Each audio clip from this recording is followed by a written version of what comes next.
Society doesn't always speak kindly of those who have heavier weight. And that's why this topic today is so important that we talk about Fat Joke, not only the play, but the movement around really getting society to change how they're thinking, how they're viewing, and how they treat people in their different body sizes. Hello, dynamic women. Welcome to the Dynamic Women Podcast. I am Diane Rolston, your host, and I have a very talented artist, director, so many different titles, Cheyenne Rouleau. Hi, Cheyenne. Hello. Hi, thanks so much for having me, Diane. Well, this is like a last minute thing. We just threw this together because I'm gonna say witnessed your your play, your one woman show on just this past week at Presentation House Theater.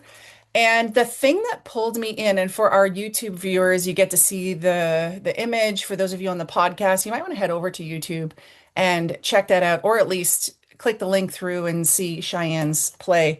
But this, I'll talk maybe about the poster a little bit after, but why don't you start off? Tell us a little bit about yourself so that the listeners know what you're all about.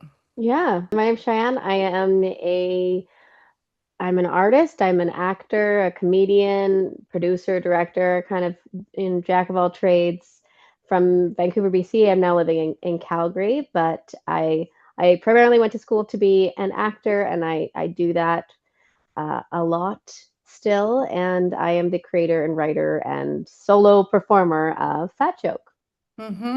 So, listeners, I've been on a bit of a journey to create my own one person show. And so I was so pumped to see Cheyenne's because the word that got me excited about doing a show was the word provoke. And I really see that Cheyenne has provoked her audience and really society with this play. So maybe you can just let us know a little bit how did Fat Joke even come about? Oh, it's such a wild story. Okay. I've always been a comedian. I've been an actor, and so I've always had roots in the theater community here. But I was actually just working my regular smegular day job, Hmm. and I was experiencing a lot of fat-phobic comments at work.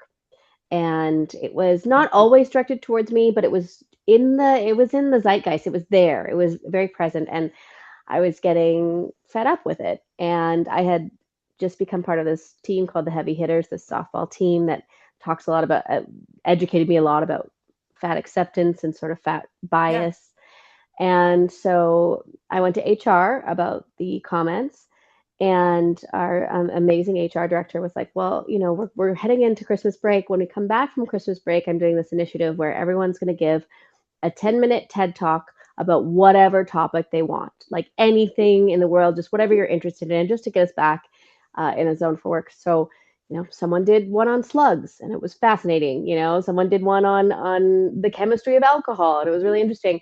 And I chose to do one on fat phobia and sort of the history of everything. And I fell down this really big rabbit hole Yeah. of research of the origins of fat phobia and how it's so prevalent in our society. And so I gave this 10-minute TED Talk style, like little PowerPoint presentation about it. And it had a really big impact. I was surprised at how well people responded to it. And so when I was telling my friends about it, and I did this thing, and I ended up sending that PowerPoint out to a few people, and it managed to get in the hands of Chelsea Haberlin, who's our Oh, director yeah. of the show, and she's the artistic director of New World Theater, who produces the show. And she called me like immediately and was like, "I think there's a show here." And I was like, "What? This is the driest presentation." Like, what do you mean there's a show here? She's like, I know that you're funny. I know that you're a really good performer. I think there's a show here." And so we worked together, we wrote grants, and they got me the money and space and time to develop the show. And that's how it all came about. Wow. So the thing I'm taking away from this is how something happened and you spoke up. Yeah. And that was the catalyst for getting all of this going. Mm-hmm. How did you Mm-hmm. have the courage to be able to go to HR and talk about this? Because I'm sure a lot of the listeners have had times where they're just like, whatever, like just push it under the rug. Yeah. especially with, I think, anti-fat bias, because it is, people feel so ashamed around that. But Mm, I think a lot of it, a lot of that courage to speak up came from already being part of the community that was educating me about this bias. And then also, it wasn't even about me. It wasn't even about the slights to me, but seeing other people in my company who may or may not have bigger bodies, and seeing how it affected their spirit. And that's really what drove me to talk about it, because I was like, no, this is enough of this. This is this needs to end. And I think most of this is coming out of ignorance. And so if we have an opportunity to have 10 minutes of everybody's time at once, then I'm going to use that to educate. wow. And how cool how it just continued on and got into the right hands and someone who kind of spoke belief into this and their vision for it. That were you right away thinking like this is crazy, no, no, or did that for you spark something because she was excited? It was really interesting because I've known Chelsea Haberlin for years, and I always really looked up to her. And she doesn't live in a fat body. She doesn't identify as fat. And so the fact that she felt that this information was such a like game changer for her, I found really inspiring, because a lot of these discussions are had by fat people and people who are already experiencing that, right? So we have this sort of, collective idea of what this is and how we hold this trauma. But hearing from somebody who is a straight sized person who was so impacted by this and had so many revelations about their own relationship to their body, I was like, okay, well, maybe this is something important. I guess maybe this is something we should do. And I was really hesitant to make a show out of it because I didn't know what that show was going to be, and I didn't know how to deliver that message. It's so, excuse the pun, so heavy. Like, it's such a Yeah. heavy topic, right? And so, yeah, it took a lot of work to find what avenue the show was going to go down, but it's all because of New World Support, and really of Chelsea seeing that in me and seeing that in the subject. Yeah. Having people's belief in you and people speaking into you what they see is so important. So the topic was fat phobia, but you Mhm. titled it Fat Joke. So Mhm. tell me about that transition. Yeah, I think originally the title was going to be Big Boned, which, fat people will know that, a lot sometimes you're told by, your parents or whoever, like, "Oh, you're not fat, you're just big boned." That's what I was told, which is funny because I have tiny little bird bones. Truly, I've broken every bone. I just have tiny. Really? I'm so delicate. I have tiny, tiny little bones, like a size 4.5 ring, little ankles. But I'm in a big body too, so it's a Yeah, yeah. confusing thing. So that was the original title, but then Fat Joke came about because I wanted to include all those fat jokes that I was finding on the internet. So that's a big part of the show. There's I think there's like 8 or 9 of them in there, but it says fat joke on a screen, and then a fat joke from the internet comes up and we talk about it. And yeah, and I think with the comedy aspect of it, I've always been a comedian. I've always been really drawn to comedy. And I think we realized really early on in the process of this subject matter that if we weren't laughing with each other, it was too much. And I think it's a really quick way to shut people down is by Mm, hammering them with really intense facts. Like, we live in a society right now that is there's a lot going on in the world. We can only take so much, and yeah, I feel like laughing together really helps people's cards come down.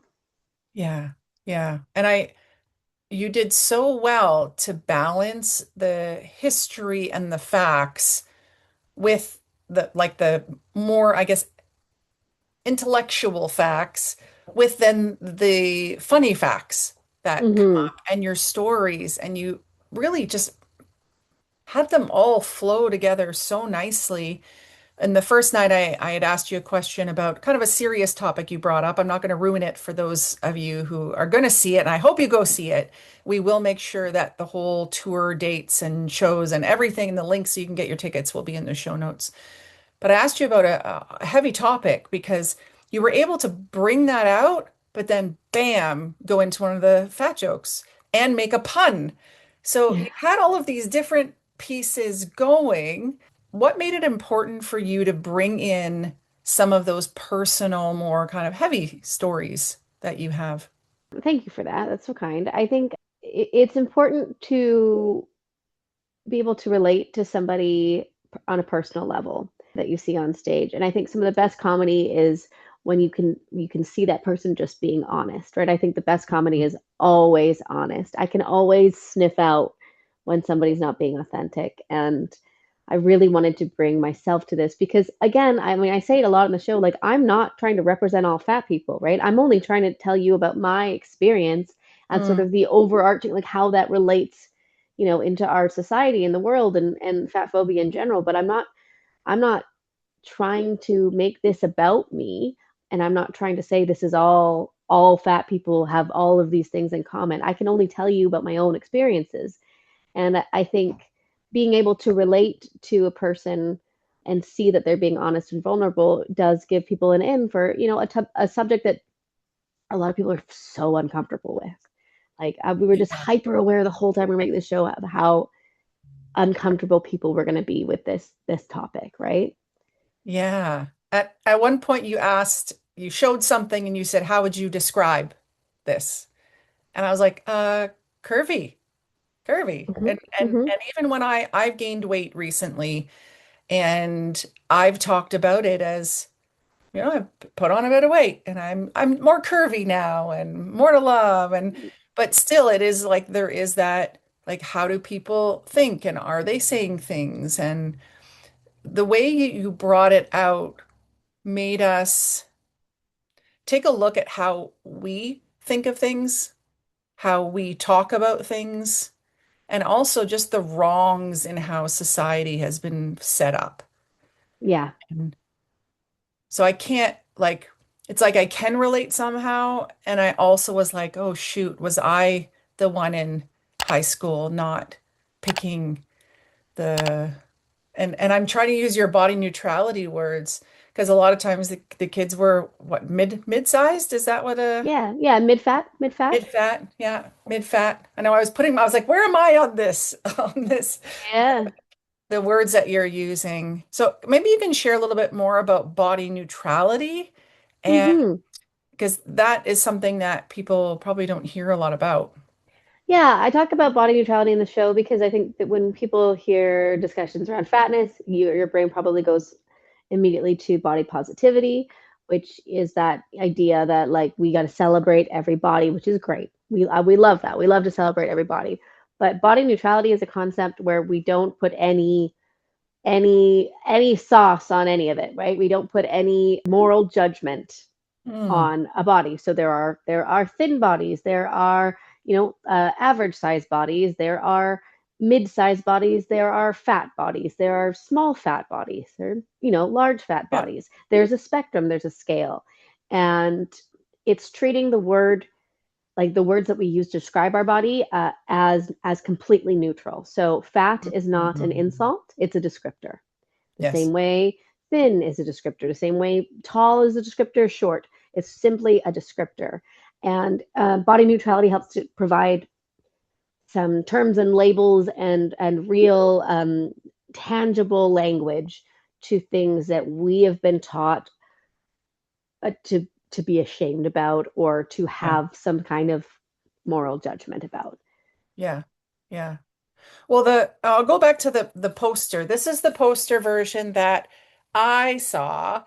And for those of you listening, Cheyenne is on a baseball diamond wearing matching bra and underwear sort of deal, sports bra and Mm-hmm. underwear with fat joke written on the elastic of the underwear and like a little jacket around and a massive baseball. And you have slippers on, which I I found do. really funny. And so this, when I saw this, I was like, wow, this has got something to say. This is putting it out there. And by a few after conversations, we heard that you weren't allowed to use this in public places where kids could see it because you are kind of undressed, I guess. But Yeah. I really love that you pushed things with this one. So maybe you can share a little bit about that.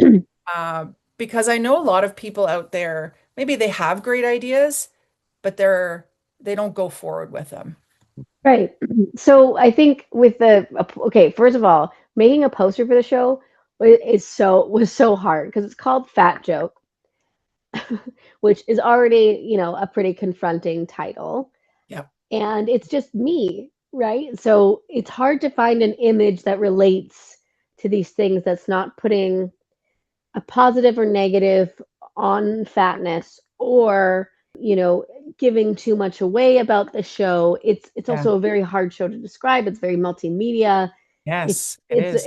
It crosses genres a lot. So coming up with something that, was an image that would give an in was really, really difficult. This photo was taken by Bay Vocative, who's an amazing photographer. And we conceptualized it with, one of the main points of my show, one of the main sort of moments of fat joy in my show has to do with my being a softball player. And so we Yeah. wanted something to do with a softball diamond. And I think I mean I think this was right after I had my baby, but I wanted to show my body in a way that wasn't feeling like I was a joke, but Yes. also not in a way where I felt like I was trying to hide my fatness. Yeah. And so we worked with the costume designer Jade Churchill, who did the costume design for the first run, and her and I came up with, just the underpants and the little kind of bralette. And then we had an option to have a robe if I was feeling a little too exposed. And she wrote fat joke on the things. And I wanted to feel hot and sexy and confident without being hypersexualized, Yes. but also without being, like, look at my big, funny, fat body. It Yes. was a whole lot of things. Yeah. Yeah, Well, to go into that. you got that result for sure. Thank you. With dynamic women, I talk quite a bit about being unapologetically yourself. Yeah. And that's what this is like, yeah, you've got the like come hither, but it's also like, hey, I'm here and I like I'm unapologetic about who I am. Yeah. That's and the whole like sexy for sure, like powerful. There's so much in this. I think that's why when I saw it, I was so drawn in because it got me curious about what's the message that's going with this because you've got a point of view. Hmm. This this play started in 2024, did it? And then this Well, I is mean, the remount. Is that yeah. Yeah, we first opened in 2024, but we had been working on this show, I think, since 2021. We had started wow? working on it. Okay. So it was a, a work in progress. We had a grant and we had writing development time, and I had an amazing dramaturge, Jiv, and, we had a lot of development time, but it did open in 2024 and it opened, I think my baby was 4 months old or 6 months old, That's very wild. young, very, very young. So it opened amongst a lot of things happening in my life. Yeah. And yeah, this tour that we're on right now is like our fourth run, our fourth time putting it. Okay. Yeah. So what's the key to the success of having a show continue on? I think I think one of the reasons the show has been successful is like it's partially because of its content, because people aren't talking about this content a lot, right? So it is Yeah. new and exciting. But I think a lot of success is the fact that I am unapologetically myself. Like this is this is it's undebatable that this is about me and this is my experience. And I think that honesty is something that people are really, really drawn to. I know it's something I'm drawn to in theater and in comedy. And also I think I'm not, it's not a show that's trying to hit you over the head with something and make you feel bad or make you feel a certain way even about anything. It's just my story and you can come away thinking whatever you want about it. And I think that's important and special. And yeah, I'm just really grateful for the response to it, because when we first opened, I had no idea if I was going to get like hate mail or Yeah. angry people. I wasn't sure what that was me. I didn't want to do any talkbacks after the show because I was, convinced there was going to be a bunch of straight sized people in the audience yelling at me after, I was convinced of that because I've been so ashamed about this part of my life, but the response has been the exact opposite of that. And I'm just so grateful. Yeah, the talkbacks are a really special thing that you offered. The first night there was a talkback and then I was like, "Oh, that's probably it. Just the first night there's a talkback." But you've done it after every single show. Yeah. So we did not every single show when we did the first run. I think we did a Yeah. few because we were still trying to catch find our footing and Yeah. figure out what that talkback would be. But then as soon as we wanted to put it up again and put it on tour, we realized that the talkbacks and the discussions we were having after the show were just as important as the show. And so now we offer it after every show and even just as a space for people to digest what they just heard. Because for some people, the show can be very triggering and can bring up a lot. And there's a lot of different trigger warnings for the show, but people need some time to process. And I feel like I'm I have processed the trauma that I speak about in the Yeah. show, so I am able to hold the space for people maybe who haven't processed it yet. And I think it's important to give that back. Yeah, actually, that just in a training I was leading last week, I was talking about your vulnerability and your struggle and your mess is actually something that can boost your wealth and your success, but only if you're not still in it. You can't be like Yes. flailing in the water when everyone else is watching you. So you have uh, the whole time you did feel very grounded in where you were, that I never felt like I had to care for you or that I was in trouble. Like you really held that space, but you brought the tension and then broke it. And then were able to give us that release. And some of the jokes were even both sides. Like sometimes I laughed out loud and sometimes I went, ooh, just because of the reality that you played out in the jokes. Hmm. So you're a mom. I am. You go on tour. So right now you're Yep. in Vancouver and you leave your family. You live in Calgary, you leave your family. How is that for you? Juggling that or managing that? Yeah, This takes a lot out of you, but you're stretched here now. it's messy. It is messy. And I think that's the reality of anything that you're passionate about that is also becoming successful is that it is going to be messy, but it's the best mess, I think. I have a very supportive husband and a very supportive family that is, knows that this is the thing that I want to be doing and this is the thing I love doing and that is going to take me out for large chunks of time. And so they're there to, hold that for me while I'm away. And that's great. I mean, it's hard on me for I miss my daughter. I miss my husband. I miss my dog. But I am also just so grateful for the opportunity to do this show so many times and have this success and feel honestly so taken care of by the producing company, New World Theater. I mean, I, Mm. I just cannot speak higher of them. They're absolutely incredible humans, incredible producing bodies. They're just amazing. And so I know that on the road I'm going to be taken care of.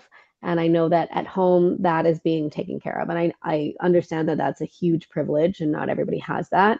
But fortunately, I've been able to build up that in my life. And I'm really grateful. I don't think I'd be able to have done it in the same way in my 20s. I don't know if I would have been able to be as okay with the subject matter and be able to take care of myself as much Yes. in the process because the show does take a lot out of me. It's a lot. So I think being more mature, I'm 36 now, having that, having processed the trauma and having done a lot of therapy and having done a lot of personal work, I'm able to be there for myself as well. And I think that's really, really important. Yeah, it is for sure. They say something like every hour that you're on stage, at least for my speaking community, every hour you're on stage, you need like 10 hours of recovery. And you're on there for like an hour and a half plus a talk back. So there's like 2+ hours of you giving of yourself the Hmm. whole time. You're going on tour. You're already on tour. How long is the tour for? I'm hitting two more cities. So I'm here. I'll be playing at Surrey Arts Center next weekend on the Saturday, and then the following weekend on May 2nd, I'm going to be playing in Campbell River on the island. Oh, lovely. Hmm. Lovely. So what's next for Fat Joke? I hope more tour opportunities. We have some international tour opportunities, hopefully, that will come about. That will be very, very exciting. I really hope we Yeah. get to travel internationally with it. I'm hoping that there are more Canadian dates open. We've already been to Ontario and did some dates there. I'd like to go even further. I'd like to go to the East Coast. I think the show would be so fun on the East Coast. Yeah. And yeah, those international dates were just, I'm always waiting for the email confirmation for those. So that would be really fun. But more than anything, I really want to adapt the show to be able to tour to high schools. I think that's our next feat. I think the subject matter is something would that young people would really benefit from hearing about, you know, when they're really in the thick of it in high school. Yeah. Yeah. And you do some really cool stuff with projection and screens and kind of a game show vibe and a pun counter and all these things. And I can see that really translating well. It might not tour well, but translating well in some capacity into that community. And Mm-hmm. being from the professional speaking community as well, I could see this at women's conferences and when they say, "Oh, we want entertainment," and you get to slide in under the entertainment I top. would love that. But to be something that people go, "Whoa, that's not what we expected." Like, Yeah. yeah. Yeah, I would love that. We have a touring version of the show too, where we don't need our whole set pieces. Like, luckily, Oh, we okay. for this run we could keep our set pieces because we're traveling. We don't have to travel on an airplane. But like when we went to Ontario, we have a version of it that's just on a site, like just on a screen with Oh, none of okay. the set pieces.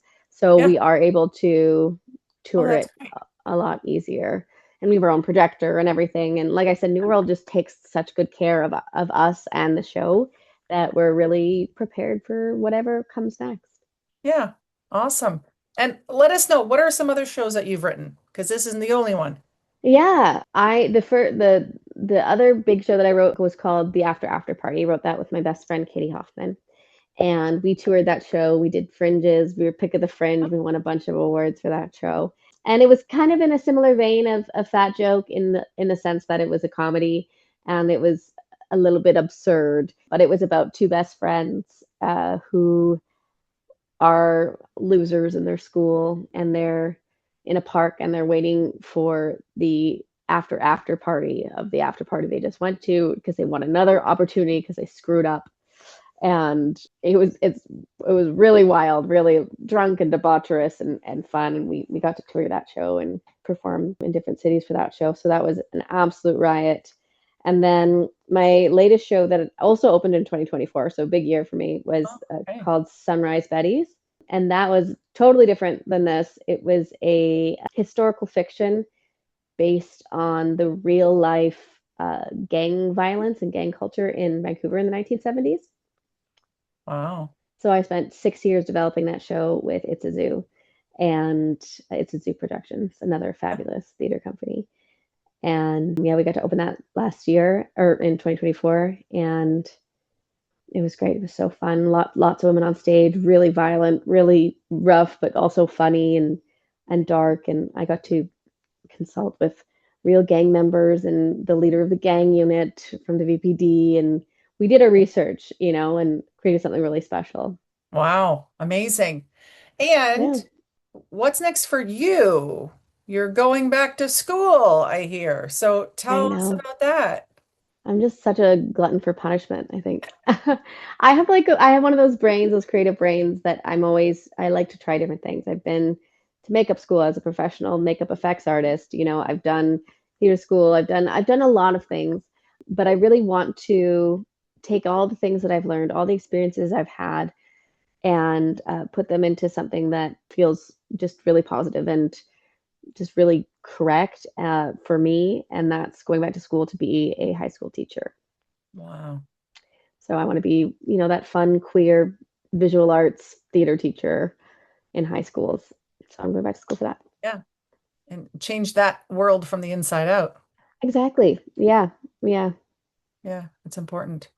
Well, before we wrap up, I just want to ask if there's someone listening right now might say, "Oh, I've had this like little dream to do this thing," or I don't know if I could really, like, I'm really passionate about this movement, or I'm on a mission to do something, but I don't know how to take it further and make it make it actually happen, what would you say to them? Because Fat Joke really is a movement, like you were saying, for your community and for society to catch up, really. Hmm. So what would you say to that person who's maybe has a little idea?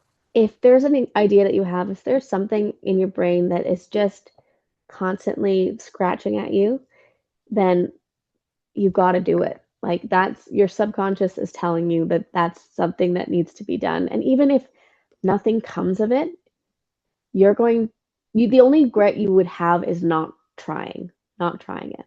Like truly just you'll find the time, you'll find the way to do it. You'll find the people. If you put that energy out into the world, I know it might sound kind of cliche, but if you are exuding that energy of like, this is who I am, this is what I want to do, people will respond to that.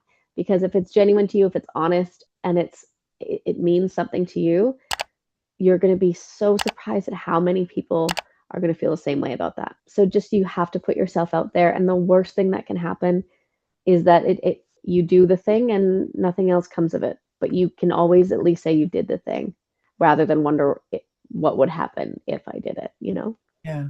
Yeah. And what I hear also from your story is your first vision wasn't this touring show of multiple years. Your No, first vision was, let's do this PowerPoint for 10 minutes at work. And then let's share this with just verbally with friends. And then, oh, okay, well, they're encouraged by it or excited by it. I'm going to share my PowerPoint. And it just kind of, when it's meant to be, the ball will continue rolling and get you where it's meant to kind of live. That's what I'm seeing. truly.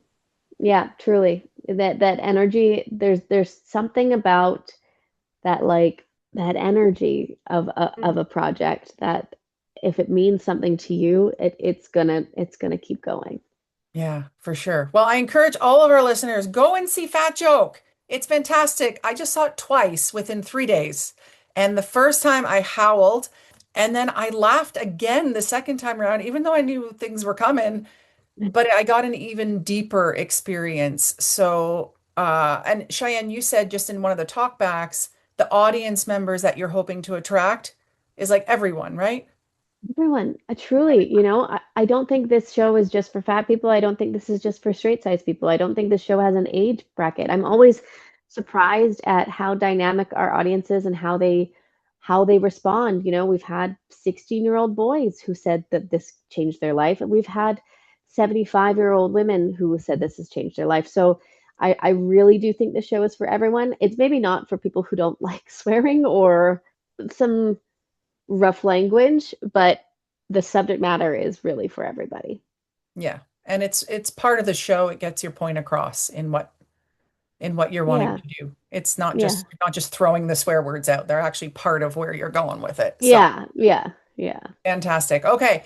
I'm going to ask you one final thing, but before I do, I just want to say thank you so much for putting this on. And well, one for being here today, but before that, for putting it on. I'm on this journey to my own show, Chasing Enough, and I have been starved for seeing someone who is really doing it at a master level, and to be able to see that was, for me, it's just like, okay, here's like the next level, and it's opened my eyes. So listeners, I just encourage you, go and find the people that are doing the thing that you want to do and be inspired and motivated by them, because they've learned the lessons and they've done the put the years in, and it'll just give you a place to see what it could look like in the future. So what's your final message to all of our people? I think my final message is in a world where everything can be really scary and feel really heavy and awful right now, we need to take a step back. I encourage everybody to take a step back and figure out what's important to them and maybe break down some of the walls that society has built about, our appearances and what's important and how we do judge a book by its cover, what we our preconceived biases about what bodies are capable of what people are capable of.